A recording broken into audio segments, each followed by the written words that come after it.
돌다리를 두드리고 건너시는 분들이 보통 많이 망해요. IT 플랫폼이라든가 게임에 대한 규제는 이렇게 쉽게 꺾일 것 같지는 않아요. 현재 딱 놓고 본다 그러면 두 가지가 되게 명확한 것 같아요. 에너지 크라이시스니까 전력을 많이 생산을 해야지. 그다음 두 번째는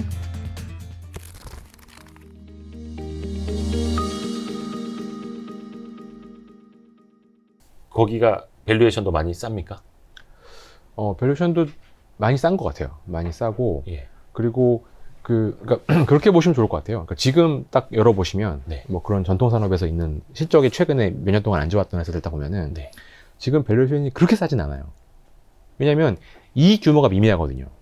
이익 규모가 미미하기 때문에 이제 좋아지고 있는 국면에 있으니까 물론 이제 올해 하반기부터 실적이 잘 나오니까 네. 그래도 작년보다는 좋긴 한데 뭐 퍼가 뭐 2배, 3배 이래야 좀 체감이 되는데 뭐 8배, 9배 뭐 이 정도밖에 안 돼요. 그러니까 그러니까 시장 대비 그다지 메리트도 뭐 코스피가 10배인데 예. 그러니까 현재 기준으로는 예, 뭐 그렇게 싸진 않네. 뭐 그러면 이게 무슨 가치주야? 이런 생각이 드실 수도 있어요. 네. 그리고 뭐 PBR로 보더라도 뭐 적자가 너무 많이 나 있었기 때문에 네. 자본을 많이 까먹은 상태라 뭐 PBR도 0.7배, 0.6배? 애게 뭐 그렇게 너무 완전 싼 건 아니네? 이렇게 생각할 수 있어요. 네. 근데 그런 종목의 그 주가 차트를 뭐 주봉이나 월봉 이런 걸로 좀 길게 들여다려 보시면 네. 주가가 정말 이렇게 빠져 있어요. 이렇게 빠져 있고 좀 그런 상상을 해보시면 좋을 것 같아요. 이 업이 최근에 너무 안 좋았었는데 네. 이게 조금만 좋아지면 어떻게 될까? 가령 예를 들면 뭐 영업이익률이 한 3%밖에 안 돼요. 네. 뭐 3%밖에 안 되면 근데 영업이익률이 한 4.5% 정도 좋아지면 어떻게 될까? 사실 3%나 4.5%나 그게 그거잖아요. 근데 이익이 50% 좋아지니까. 네, 맞습니다. 그럼 영업이익을 3%에다가 영업이 4.5가 되면 이익이 1.5배 증가하는 거거든요. 네. 그럼 퍼 9배가 6배가 되는 겁니다. 네, 네, 네. 그 순식간에 확 떨어지는 거죠. 그런 여지가 있는 회사들을 그런 상상을 가지고 보시게 되면은 싸네? 이렇게 느껴지실 수도 있어요. 물론 이익률이 좋아지는 이유는 굉장히 여러 가지가 있을 텐데 네.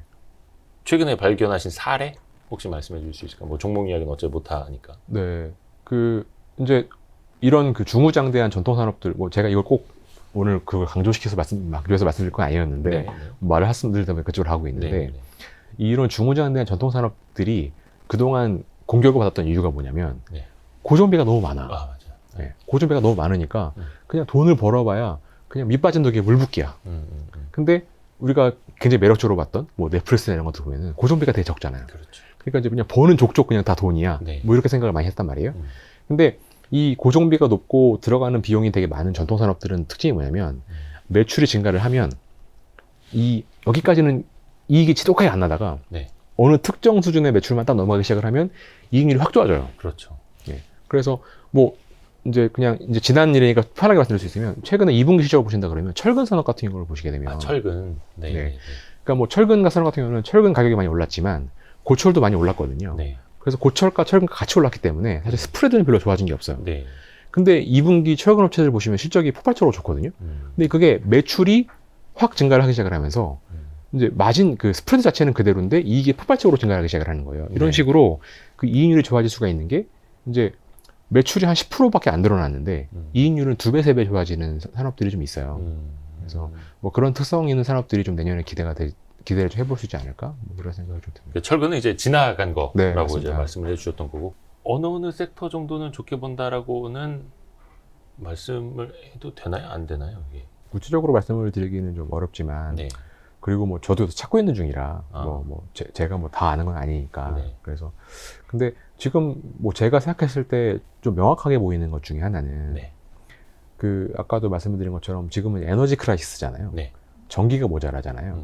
그러니까 우리가 뭐 2차 전지 해가지고 전기차를 많이 지금 생산량을 늘리고 있는데 네.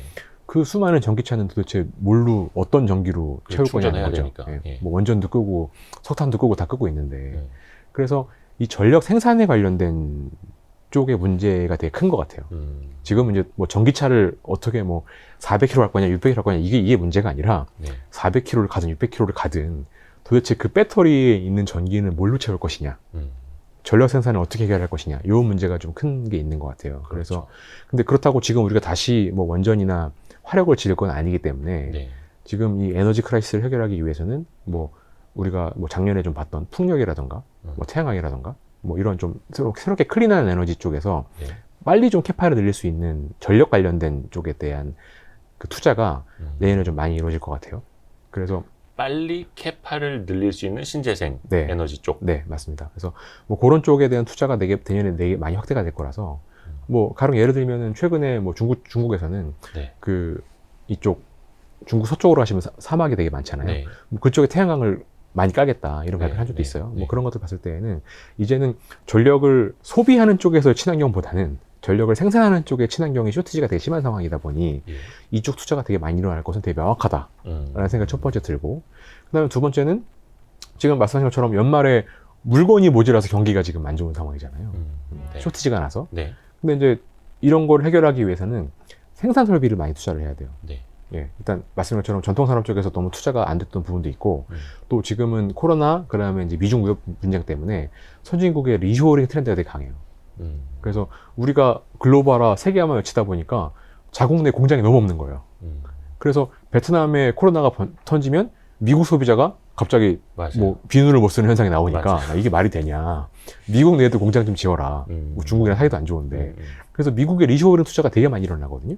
근데 미국이 공장을 지으면 미국에 노동자가 없잖아요. 네. 미국 소비자가 갑자기 뭐 이머지 마켓에서 하던 그런 그 일들을 하기가 좀 어렵잖아요. 구인난. 네. 그래서 선진국의 리쇼어링을 해서 생산시설을 많이 갖추게 되면 그쪽은 자동화나 공작 기계 쪽 투자가 되게 많이 일어날 수밖에 없어요. 아, 어차피 자동화해서 만드니까. 네, 네. 그래서 뭐 제가 봤을 때 현재 딱 놓고 본다 그러면 두 가지가 되게 명확한 것 같아요. 에너지 크라이시스니까 전력을 많이 생산을 해야지. 근데 원전 석탄은 못해. 그러면 생산 캐파를 빨리 올릴 수 있는 친환경 쪽 아이템이 뭐가 있을까? 그다음 두 번째는 쇼티지가 너무 심해. 바틀렉이 너무 심해. 네. 그러면 공장을 분산해서 선진국에도 많이 지어야 돼. 근데 그 사람들은 노동을 안 할 거야.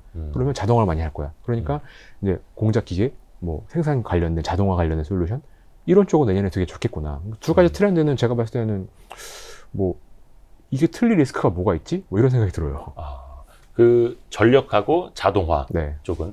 근데 전력이라는 거 이제 그 에너지 가격은 계속 이제 뭐 당분간이라도 강세를 네. 기반으로 이제 깔고 가시는 거고 네. 전망은. 네. 좋습니다. 근데 에너지 가격이 떨어지더라도 이런 것들에 대한 투자를 안 할 수가 없는 것이, 그러니까 지금 에너지 가격이 높은 게 문제가 아니라 재고가 없는 게 문제거든요. 에너지의 재고. 네, 에너지 재고가. 그러니까 뭐 유럽을 기준으로 말씀드리면 올해 여름에 좀 기상이 안 좋아서 풍력 발전이 많이 안 돌았대요. 바람이 많이 좀 안 불었다고. 네. 예. 그래서 그거를 보충하기 위해서 LNG 발전을 많이 태운 건데 그러다 보니까 재고가 없으니까 겨울이 다가오는데 가스통이 비어 있으니까 가격 불문지 가스를 사고 있는 게 문제예요. 그래서 설사 가스값이 떨어진다고 하더라도 우리가 에너지 비축이 너무 작았어. 그리고 야 바람 안 분다고 지금 우리가 이 난리를 해야 돼? 지하철을 세워야 돼? 뭔가 미리 다른 발전원을 좀 다양화시켜서 준비를 해놓자 라는 필요가 생길 수밖에 없어요. 그 지난 1월에 해주셨던 말씀 다시 한번 또 복귀해 보면 좋을 만한 게, 가치주는 실적이 깨지면 참혹한 결과가 나온다. 성장주는 내러티브가 깨지면 참혹한 결과가 나온다. 이렇게 말씀해 주신 게 되게 저는 각인이 많이 됐거든요. 대표적으로 이제 바이오주가 그런 내러티브가 깨지면서 좀 안 좋은 결과들이 많이 나타났고, 올해 들어서 특히나 그런 것들이 좀 어떤 게 있었을까? 그러니까 기대했지만 실적이 많이 안 나왔던 가치주. 또 내러티브를 기대했지만 내러티브가 깨진 성장주.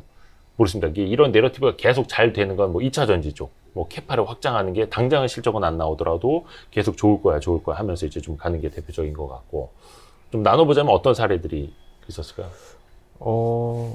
사실 올해는 뭐 최근 좀 힘들었긴 했지만 이제 주시장이 굉장히 좋았기 때문에 사실 여름까지만 해도 성장주 가치주가 둘 다 올라가는 다 좋았죠. 고민이었거든요. 그래서 아직까지는 크게 깨졌다고 말하기는 좀 어려운데, 근데 뭐 최근에 이제 좀 빈번한 사례만 놓고 말씀드리면 이제 성장주 같은 경우에는 대표적으로 뭐 네이버, 카카오 이런 것들이 정부 규제가 나오면서 규제, 이제 글로벌리 좀 그런 플랫폼 산업에 대한 반발 심리 이런 것들이 나오면서 이제 생각했던 것만큼 이제 뭐 미용실도 하고 택시도 하고 다 쭈쭈쭈 뻗어 나갔어야 되는데 이런 게 좀 제한되는 거 아니야? 뭐 이런 것 때문에 좀 최근에 좀 큰 조정을 많이 받았던 것 같아요. 그렇죠. 뭐 게임주라던가 뭐 이런 것들이 좀 있었고, 뭐 가치주 같은 경우에는 이제 대표적으로 반도체 관련된 기업들 이런 것들이 실적이 너무 좋았으니까 뭐 여전히 싸 이렇게 했는데 이제 갑자기 주가가 이제 확 빠지기 시작을 하는 거죠. 근데 그거는 이제 말씀드린 것처럼 이제 4분기나 내년 상반기에 대한 실적 전망이 좀 안 좋아지기 시작을 하면서 그래서 제가 연초에 드렸던 말씀이 뭐 성장주는 내러티브, 가치주는 실적 이렇게 말씀드렸었는데 네. 더 쉬운 표현으로 말씀드리면 네. 성장주의 위기는 성장하지 않을 때 오는 거죠. 네. 네. 더 이상 성장하지 않을 것 같아. 이런 위기가 오는 거고 가치주는 사실은 스토리로 사는 게 아니라 네. 눈에 보이는 실적 보고 사는 건데 네. 실적 깨진다는 말은 가치주가 더 이상 가치가 없는. 네, 그래서 그냥 그 말 자체에 당연한 표현이었던 것 같아요. 그러면 이제는 좀 어떻게 될까? 아까 가치주 부분에 대해서 이제 실적 부분에 대해서는 앞부분에 좀 자세히 이야기해 주셨으니까 넘어가고 성장주 같은 경우에 내러티브가 깨진 것들은 네. 어떤 변화들을 봐야 될까? 뭐 예를 들어서 플랫폼 기업들도 있을 거고 또 게임주도 뭐 최고치 가는 게임주가 있는 반면에 좀 내러티브가 좀 안 좋아진 게임주들도 있고 네. 어떤 변화들을 우리가 좀 캐치를 하면 좋을까요? 네. 그래서 최근에 그런 IT 플랫폼이라든가 게임에 대한 규제는 네. 이게 이제 쉽게 꺾일 것 같지는 않아요. 그러니까 워낙 너무 양극화가 심하고 네. 뭐 최근에 정치적인 지형을 보시더라도 일단 이 불균형을 좀 해소를 하자라는 측면에 대한 말이 어떤 진영에서 얘기를 하든 굉장히 잘 그 유권자들이 받아들이고 있는 추세에 있거든요. 그래서 좀 너무 커진 기업들, 네. 너무 문어발식으로 확장된 기업들에 대한 그 사회적인 반발 심리, 그리고 그거에 따른 규제에 대한 입법 이런 것들은 그 정권이 바뀌어도 좀 추세적으로 강화될 가능성이 높아서 네. 뭐 어느 진영이 정권을 장악을 하든 그래서 이런 것들에 대해서는 좀 주의 깊게 좀 보셔야 될 것 같아요. 그래서 성장주를 투자를 하시더라도 좀 부풀어 있는 이미 좀 거대해진 성장주보다는 네. 좀 계속 새로운 영역, 좀 네. 새롭게 떠오르는 영역을 찾아서 좀 이렇게 프레시하게 갈아 끼는 네네. 뭐 그런 흐름이 좀 필요하지 않을까 이런 생각이 좀 듭니다. 내러티브도 좋고 그게 그 데이터로도 네. 나오고 그 내러티브와 넘버스 뭐 이런 표현을 하는데 진실의 종이 울릴 시간도 아주 멀고 네, 규제도 가까이 있지 않고 네. 그런 걸 찾아야 되는데 그래서 그게 좀 초기에 네. 논란이 많을 때가 제일 좋은 것 같아요. 초기에 논란이 많을 그러니까 뭐 때. 예를 들면 뭐 테슬라가 예전에 예. 뭐 전기차를 처음 만들어서 네. 뭐 그때도 주가가 뭐 한 대여섯 배 올랐을 때죠. 예. 근데 아니 지금 차가 몇 대 만들지도 못하는 회사를 이렇게 비싸게 줄 이유가 뭐가 있냐라고 비판이 되게 많았었는데 네. 근데 이제 와서 우리는 정답을 알고 있으니까 저렇게 생각을 해보면 그때 이제 주로 나왔던 비판이 아니 몇 대 못 만드는데 이거였는데 네. 근데 그거는 사실 시간만 지나면 무조건 해결이 되는 거였잖아요. 예. 생산 캐파야 늘리면 되는 거니까. 네. 근데 이제 그런 거 가지고 이제 뭐 분란이 많을 때는 초기에는 굉장히 당연한 거고. 네. 근데 예를 들면 뭐 최근에 이제 거대 IT 플랫폼 공룡 기업들이 네. 와 지금 뭐 모빌리티도 장악을 하고 뭐 모든 플랫폼을 다 장악을 했어. 그러니 이제는 뭐 금융도 장악을 했어. 그러니 다 가져올 수 있는 거 아니야? 그러니 이제 너무 완벽한 거 아니야? 네. 이렇게 생각했을 때 위기가 오는 거죠. 반대편에서 본다 그러면 아니 쟤가 다 먹으면 우리는 어떡해? 이런 반발 심리가 무조건 나올 거잖아요. 네. 그러니까 오히려 그런 기업들이 뭐 요 영역은 장악을 했지만 야 얘네가 금융까지 하는 건 무리야. 그렇게 될 리가 없어. 이렇게 말할 때는 규제가 안 들어와요. 근데 금융까지 장악을 했네? 네. 와 이제는 공룡이네? 이렇게 말하면 당연히 규제 칼날이 들어올 거잖아요. 그래서 이게 스토리가 내러티브가 성숙이 되면 될수록 사람들이 너무 편안하게 느껴지지만 리스크는 계속 잘하고 있는 거죠.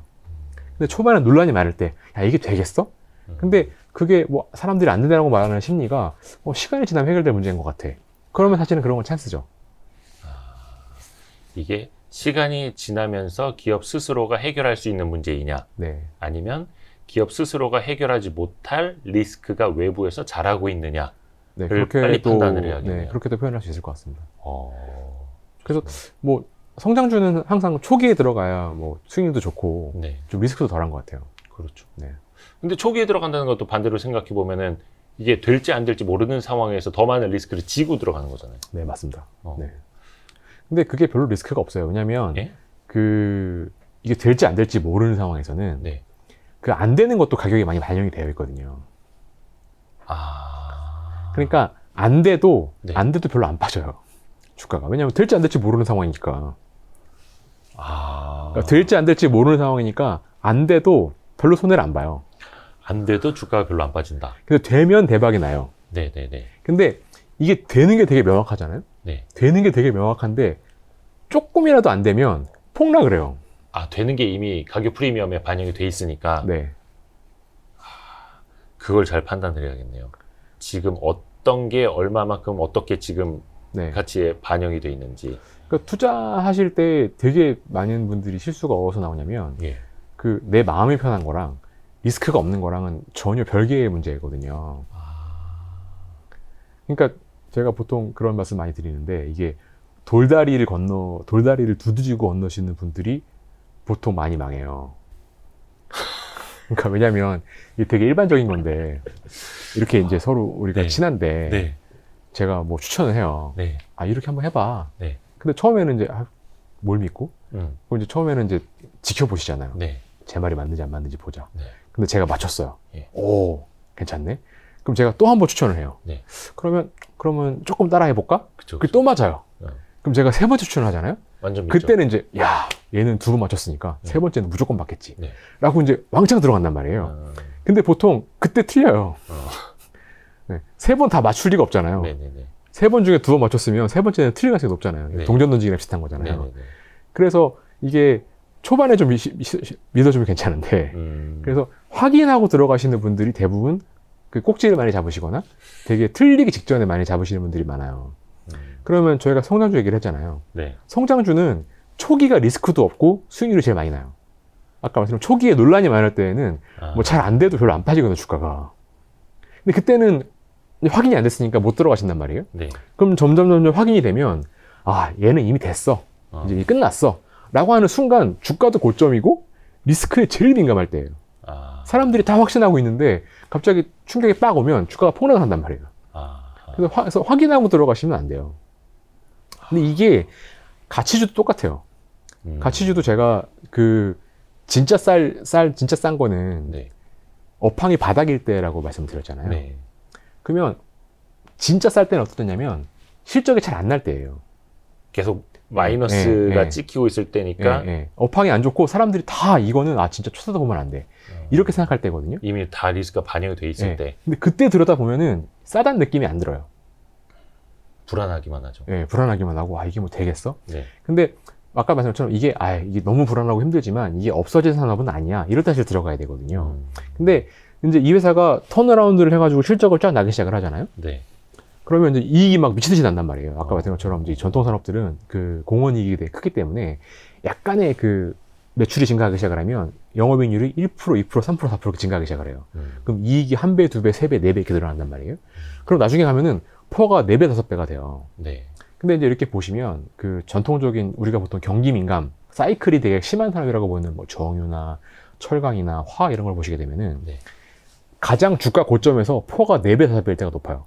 맞아요. 뭐 그런 말씀 많이 하시잖아요. 뭐 고퍼에 사서 저퍼에 팔아라. 맞아요. 네. 그래서 근데 같이 투자하시는 분들이 또 보수적으로 보시면 어떻게 생각하시냐면은 진짜 쌀 때는 안 들어오시고 퍼가 5배, 6배라고 들어오세요. 근데 이때는 이익이 너무 많이 날 때라 이익이 과도하게 날 때라 사실 싼 게 아니거든요. 네. 그래서 똑같아요. 성장주도 그렇고 가치주도 그렇고 이거를 너무 보수적으로 생각하고 너무 확인하고 들어가게 되면 대부분 다 끝에 고점을 잡아요. 그러니까 사실 턴어라운드 기업을 초기에 빨리 잡는 사람이 거의 70%의 수익을 내고 이미 그게 시장에 다 반영이 됐을 때 뒤에 들어오는 사람들이 나머지 30%를 먹는다. 이런 표현들이 있는 것처럼 초기에 들어가야 된다라는 것이 명확한데 사실 뭐 그게 발견하는 건 이제 쉽지가 않은 일이니까 마음이 편한 것과 리스크가 낮은 거는 별개의 얘기다. 그래서 이렇게 봤을 때 너무 명확하고 내가 마음이 편하면 리스크가 최대치까지 올라가 있는 거예요. 역으로. 상황이 조금만 바뀌면 이제 폭락만 남아 있는 거죠. 나는 리스크가 없는 것처럼 보였지만 이미 그 말인즉슨 이미 가격이 비싸졌다라는 뜻일 거 아니에요. 네.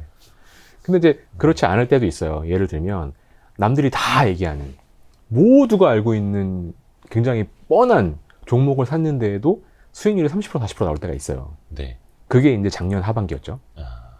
작년 하반기에 그냥 S&P 500 샀는데도 30%, 뭐 테슬라 샀는데도 더블, 뭐 넷플릭스 샀는데도 그냥 쫙 올라가고. 올해 여름까지도 그랬고. 네. 이럴 때가 있어요. 근데 이런 특수한 경우가 있는데 이게 이제 진짜 초강세장인 거죠.